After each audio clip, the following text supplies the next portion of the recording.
Aku tercengang melihat dua sosok manusia yang sangat kukenali. Dia, Bang Surya suamiku dan Sonia adikku, berada dalam video yang berdurasi 19 detik itu. Nampak Bang Surya keluar dari mobilnya kemudian menggandeng pinggang Sonia dengan mesra. Tak lupa Sonia juga bergelayut manja di lengan Bang Surya. Kuamati video itu ternyata berlatar belakang di sebuah hotel. Pesan itu dari Zilan, temanku. Kemudian, masuk kembali satu pesan darinya. Sarah, maafin aku. Bukan maksud aku ingin mencampuri urusan rumah tangga kalian. Tapi kamu harus tahu tentang ini. Zilan adalah teman sekaligus orang yang kupercayai di perusahaanku yang kini dipegang oleh Bang Surya. Zilan juga teman semasa kuliah dulu. Bisa dikatakan ia adalah sahabat terdekatku. Tak menunggu lama, gegas aku menelponnya. Assalamualaikum, ZY. Waalaikumsalam, Sarah. Maafkan aku ya, sudah mengganggu suasana hatimu karena mengirim video itu. Jawabnya sungkan. Selama ini memang Zilan selalu berprasangka buruk seolah-olah Bang Surya memiliki hubungan dengan Sonia. Berkali-kali Zilan mengirimkan bukti kepadaku. Namun entahlah bukannya aku tak percaya tapi yang kulihat dari suamiku ia terlihat baik-baik saja selama ini. Baik itu padaku ataupun pada Carla _ anak kami, memang tak ada tanda-tanda ia tengah selingkuh. Bahkan aku masih bisa leluasa mengecek ponselnya. Tak ada yang mencurigakan. Atau mungkin saja aku yang bodoh dengan mudahnya bisa terperdaya oleh mereka. Gak apa-apa, ZY. Kamu dapat dari mana video itu? Tanyaku santai. Walau sebenarnya dadaku terasa sesak. Demi kamu, Rah, aku ikutin Surya secara diam-diam. Karena aku curiga mereka ada hubungan gelap. Maaf ya, Rah. Bukan maksudku menjelekkan adikmu tapi ini faktanya. Setelah Sonia menjadi sekretaris Surya mereka terlihat semakin dekat. Bukan hanya aku yang menyadari ini, tapi semua rekan di kantor juga berpikir sepertiku. Ungkapnya panjang lebar. Aku menghela nafas pelan, mencoba mengontrol kembali emosi yang tengah meluap dalam dada. Tiba-tiba terdengar deru mesin mobil suamiku memasuki halaman rumah. Ia telah pulang dari kantornya. ZY, udah dulu ya. Bang Surya udah pulang tuh, thanks ya infonya. Ucapku, sambil melenggang menuju pintu depan untuk menyambut Bang Surya. Kemudian kusudahi percakapan ini. Kubuka pintu, Bang Surya tersenyum. Sangat manis sekali tubuhnya tinggi semampai wajahnya bersih. Kusambut ia dengan senyum semanis mungkin. Setelah tubuhnya mendekat lekas kucium tangannya dengan takzim. Netraku tertuju pada rambut Bang Surya yang basah. Bukankah cuaca sedang tidak hujan?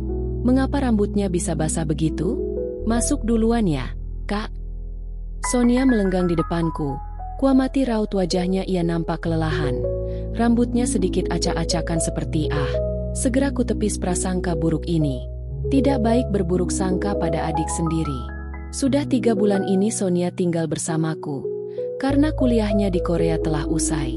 Ibu yang memintaku untuk menerima Sonia di rumah ini. Walau sebenarnya hatiku sangat keberatan. Bagaimanapun juga Sonia tetap bukan mahram suamiku. Abang abis mandi ya, kok rambutnya basah? Tanyaku seraya menyentuh lembut pucuk kepalanya. Dari sudut mata dapat kulihat Sonia melirik ke arah kami. Namun, aku pura-pura tak melihatnya. Iya, barusan ketemu klien. Abang kepanasan terus mandi deh. Jawabnya terbatas seraya menggandeng bahuku. Mandinya di mana, Bang? Kutatap wajahnya lekat. Nampak ia kebingungan untuk berkata. Di toilet restoran. Kutatap wajahnya dengan tajam. Nampak ia menelan salivanya kemudian ia melanjutkan kata dengan terbata. Maksud abang, barusan udah ketemu klien di restoran panas banget. Kayaknya AC-nya mati. Jadi abang numpang mandi di toilet. Sudah, ayo masuk. Ia menggandeng kembali bahuku yang sempat terlepas. Kemudian berjalan beriringan menuju kamar kami yang terletak di lantai atas. Tiba di kamar, aku kembali bertanya. Sonia juga ikut, Bang. Ia gelagapan sambil menggaruk pelan kepalanya. Ikut. Sonia nunggu di mobil makanya mukanya kelihatan lelah begitu. Jawabnya ragu. Aku menghela nafas lalu menghembuskannya. Berusaha sekuat mungkin untuk berpikir positif. Waspada itu perlu asal jangan terlalu berlebihan. Bukan? Aku tak boleh gegabah. Biarlah untuk saat ini aku akan mendiamkan. melihat sampai sejauh mana hubungan yang mereka jalani. Saat makan malam tiba, terlihat Sonia keluar dari kamarnya menghampiri kami yang tengah berkumpul di meja makan. Aku menggelengkan kepala melihat pakaian yang dikenakan Sonia, kemeja tangan panjang berwarna putih tembus pandang, longgar tapi di bagian dada tak dikancingkan sehingga payudaranya terlihat menyembul, juga celana jeans pendek. Saking pendeknya celana jeans itu tertutup oleh baju atasannya. Sudah beberapa kali aku ingatkan agar jangan berpakaian seperti itu di rumah ini, tapi ia berkilah. Panas, katanya, padahal AC menyala. Tante, kenapa sih kalau bobok suka gak pakai baju? Mataku membulat mendengar pertanyaan Carla. Kemudian, bola mataku bergulir menatap Sonia yang tertawa cengengesan. Tante kepanasan, sayang, ujarnya sambil bersimpuh di hadapan Carla. Sontak saja buah dadanya menyembul terlihat jelas oleh Bang Surya yang sedang duduk di atas kursi. Ia sampai tak berkedip menatapnya. Ehem. Bang Surya terperanjat mendengar suara dehemanku. Carla tahu dari mana Tante Sonia tidurnya gak pakai baju? Tanyaku dengan serak. Dapat kusimpulkan mereka memang memiliki hubungan spesial. Carla lihat sendiri. Papa juga lihat kok. Iya, kan Pak? Mataku bergulir menatap Bang Surya dengan penuh selidik. Ia terlihat gelagapan seraya membetulkan posisi kacamatanya. Iya, abang gak sengaja lihat. Gitu maksud Carla, Dek. Aku hanya mangut-mangut mendengar jawabannya. Kembali kurai rasa ini agar terlihat biasa saja walau sebenarnya ada setumpuk amarah di dada yang tertahan.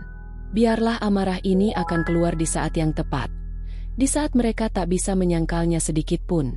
Pagi berkunjung, seperti biasa Bang Surya dan Sonia selalu berangkat bersama menuju kantor, sedangkan aku mengantar sekolah Carla ke taman kanak-kanak yang tak jauh jaraknya dari rumah.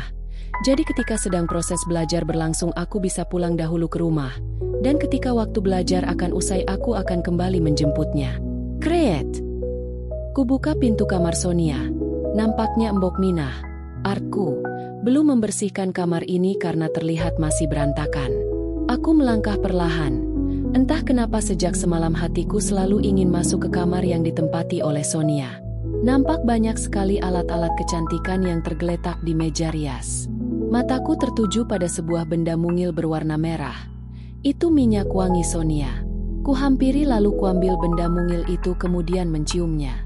Tapi tunggu, sepertinya aku sangat mengenal bau khas minyak wangi ini. Hidungku terus mengendus aroma minyak wangi ini. Ya, aku ingat. Aroma ini yang sempat tercium olehku di kemeja juga jasnya Bang Surya. Tak salah lagi. Hatiku berdesir nyeri membayangkan Sonia sedang bergelayut manja di dada suamiku. Kuhirup nafas berat lalu menghembuskannya. Tapi bukti ini belum terlalu kuat. Bisa saja Bang Surya dan Sonia memiliki minyak wangi yang sama. Netraku kemudian tertuju pada lemari pakaian Sonia yang terbuka nan berantakan. Kuhampiri lemari itu. Siapa tahu di sana ada bukti yang lebih kuat. Kusentuh dan mulai memilah-milah tumpukan pakaiannya yang sedikit berantakan dan betapa terkejutnya aku. Ada satu lembar pil KB yang terselip di antara tumpukan pakaiannya Sonia. Bukankah ia masih gadis? Jantungku berdegup tak beraturan. Penuh tanya, untuk apa Sonia menyimpan benda ini? Kumasukkan pil KB ini ke dalam kantong bajuku. Untuk apa? Entahlah aku pun tak tahu. Deret, deret. Ponselku berbunyi. Ada panggilan masuk dari Zilan. Kutekan tombol warna hijau. Halo, Zetje. Halo, Rah. Aku mau tanya kenapa suamimu dan Sonia gak pergi ke kantor ya? Jantungku semakin berdegup dengan kencang mendengarnya. Jika mereka tak pergi kantor, lantas ada di mana mereka saat ini? Dengan bibir bergetar aku kembil berkata, tadi pagi mereka berangkat berdua kok. Zetje, kenapa bisa gak ada ya? Oh, begitu. Ya sudah siapa tahu mereka mampir dulu ke suatu tempat. Kan? Udah dulu ya, Rah. Aku banyak kerjaan. Bye. Sambungan telepon telah dimatikan oleh Zilan. Dadaku semakin berdegup kencang. Perasaanku mengatakan bahwa memang benar mereka ada hubungan spesial. Dan pil KB ini memang milik Sonia. Guna untuk mencegah kehamilannya ketika berhubungan dengan suamiku. Tubuhku terasa lunglai kemudian limbung terjatuh ke lantai. Kusandarkan kepala ke sisi ranjang. Ini tidak mungkin. Kuhembuskan nafas pelan lalu menutup wajah dengan kedua tanganku seraya membungkuk. Saat membuka mata, aku terperangah melihat celana dalam suamiku ada di pojokan kamar ini. Mengapa benda yang menurutku sangat privasi ini ada di kamar Sonia? Kurai benda itu lalu mengamatinya secara seksama. Memang betul ini celana dalam milik suamiku. Astagfirullah. Apakah suamiku telah tidur dengan Sonia? Dadaku semakin sesak. Kurogoh ponsel dalam saku celana kemudian menelpon Bang Surya. Teleponku diangkat. Halo, Bang. Apa abang ada di kantor? Tanyaku dengan gemeteran. Iya, sayang. Dari pagi abang di kantor. Emang kenapa? Jawabnya enteng. Rupanya kau membohongiku. Bang. Dia tidak tahu saja ada sepasang mata yang selalu mengawasi gerak-geriknya. Keterlaluan kalian. Oh ya sudah, aku cuma pengen mastiin aja. Kamu lagi sibuk ya? Tanyaku berusaha setenang mungkin. Lumayan sibuk sih. Jawabnya cuek. Ya sudah kalau gitu. Nelponnya udahan aja ya. Bye. Aku lalu mematikan telepon. Aku harus tetap tenang. Tak boleh panik. Jika ia secara licik berkhianat di belakangku, maka aku pun akan secara licik pula membalasnya. Lalu, Sonia, tega-teganya kamu merusak rumah tangga kakakmu sendiri. Sudah kuputuskan hari ini akan ke kantor. Aku akan tunggu Bang Surya di sana. Bergegas aku menelpon Shanaz _ kakakku, yang kebetulan belum memiliki buah hati. Assalamualaikum, Dek. Ucap Kak Shanaz di seberang sana. Waalaikumsalam. Kak, hari ini aku mau ke kantor. Tolong kakak jemput Carla ya di sekolahnya. Pintaku. Bukannya urusan kantor sudah kamu serahkan sama Surya ya?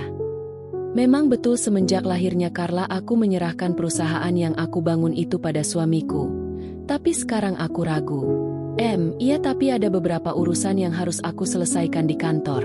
Kak, jawabku gugup. Untuk saat ini aku akan merahasiakan ini dahulu pada keluargaku. Oh, ya sudah. Nanti kakak jemput Carla di sekolahnya kalau gitu. Hatiku lega mendengar kakakku mau membantu. Sekarang aku tengah siap-siap memakai pakaian kantoran. Entah kapan terakhir kali aku memakai pakaian ini. Semenjak perusahaan dipegang oleh Bang Surya sepenuhnya aku menjadi ibu rumah tangga, mengurus anak dan suami. Penampilanku telah sempurna. Gegas aku menuju mobil, hampir 1 jam aku pun tiba di kantor karena jalanan lumayan padat. Semua karyawan tersenyum dan menganggukkan kepala sebagai tanda hormat padaku. Ada juga beberapa karyawan yang menyapaku, tetapi ada juga yang acuh. Mungkin itu karyawan baru, ia belum mengetahui siapa aku sebenarnya. Tiba di ruangan aku tersenyum untuk menutupi rasa sesakku. Bu, ini laporan yang ibu minta. Ucap seorang karyawan yang memegang bagian keuangan. Aku lupa siapa namanya. Kuanggukan kepala ia pun bergegas keluar dari ruanganku. Netraku terus bergulir membaca isi laporan sedetail mungkin. Memang tak ada pengeluaran dana yang mencurigakan. Kuamati dengan seksama gaji Sonia pun masih wajar. Masih sama seperti layaknya seorang sekretaris. Ada kelegaan dalam hati sepertinya Bang Surya memang tak memanfaatkan uang perusahaan untuk kepentingan pribadinya. Cekrek. Pintu ruanganku terbuka. Rupanya Zilan yang bertandang ke ruanganku. Hai, Rah. Ia menghampiri sambil tersenyum ke arahku. Kemudian duduk saling berhadapan denganku. Ya, ZY. Aku mau tanya tolong jawab jujur. Apakah Bang Surya sering bolos dari pekerjaannya? Tanyaku dengan serius. Nampak Zilan menghela nafas pelan. Sebenarnya udah hampir 2 bulan Surya suka bolos. Dan anehnya jika Surya tak masuk kantor maka Sonia juga gak masuk.